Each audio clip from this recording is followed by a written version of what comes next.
John David, Holliman. this is Bernie. Go ahead, Bernie.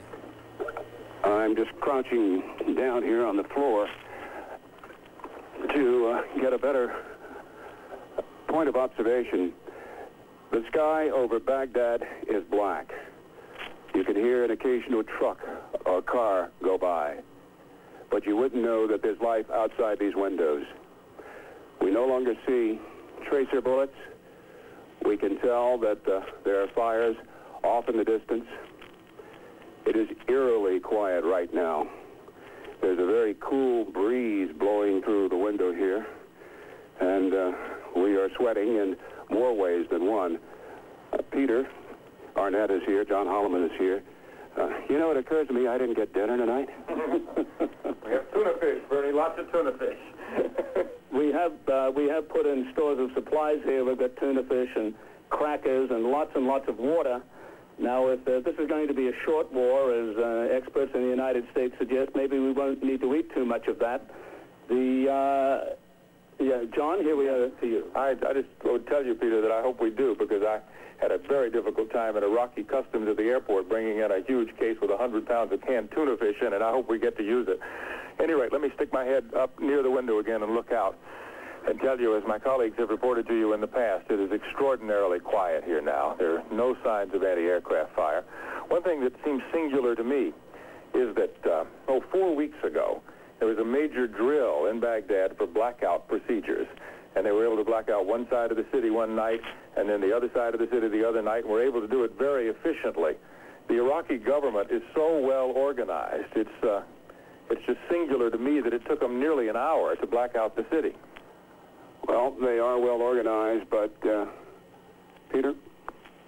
No, my feeling is that this was a surprise attack. I think the impression was given to us and maybe the rest of the world, we're in a cocoon here, that there'd probably be 48 hours of possible negotiations, renewed attempts to get some peace movement going. And that's why, while there was tension in the city today, there wasn't too much concern. There wasn't much concern around this hotel. Many journalists had made leisurely plans to leave in the morning on a scheduled Iraq Airlines flight. Don't forget the CNN charter. And there was a CNN charter coming in for Bernard Shaw. So the fact that the president did order the raids tonight seems to me to be a surprise attack. It could well have caught the Iraqis off guard. We don't know that, though. Well, we have to wait to hear President Bush's address, not only to the United States, but to the world. But, Peter, my instincts tell me that this, what we've experienced the last 2 hours, this is meant to be a sample. Yeah, I think that's right, Bernie, because if the Iraqis, or rather if the coalition had wanted to destroy Baghdad, they would certainly have been able to do a lot more than they did here. And we don't know, of course, what's going on in Kuwait right now. We won't know till we learn from either somebody there or from government United States or coalition officials in Saudi Arabia. Peter? Well, now that we're speculating a little, my interpretation of the analysis of the last few weeks is that the president wasn't interested in another, what they call Vietnam situation, where you would have bombing and then an assessment, hope for a political move on that hand. I thought it was all going to come at once. In fact, in the very distant horizon, we can see the sky lit up with bright, seemingly bright yellow,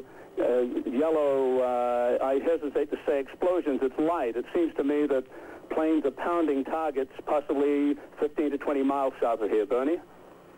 Well, of course we should label our speculation for what it is.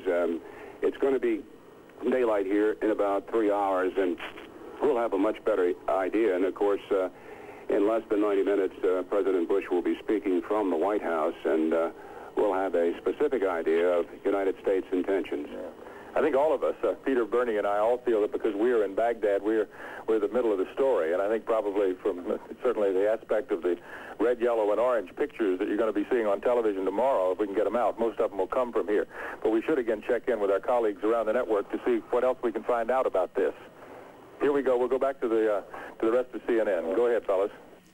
Thank you very much, John and Bernie and Peter, reporting from the Al Rashid Hotel in Baghdad, where Operation Desert Storm has struck with air power attacks by the multinational forces.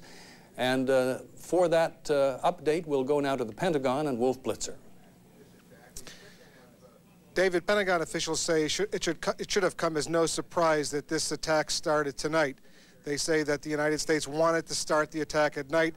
There are specific targets. For almost 5.5 months, the United States has outlined virtually every strategic target in Iraq and occupied Kuwait. The U.S. airstrike was almost certainly designed to begin with the stealth fighters, the F-15Es, the F-16s, as well as the Tomahawk unmanned cruise missiles that have been stationed in the Persian Gulf aboard some of the aircraft carriers. There are 2 there now, as well as the battleships Wisconsin and Missouri. Pentagon officials say that right after the president's address to the nation, 9 o'clock Eastern time, both Defense Secretary Dick Cheney as well as General Colin Powell, Chairman of the Joint Chiefs of Staff, will come here into this room and brief the news media on details of the U.S. operation. It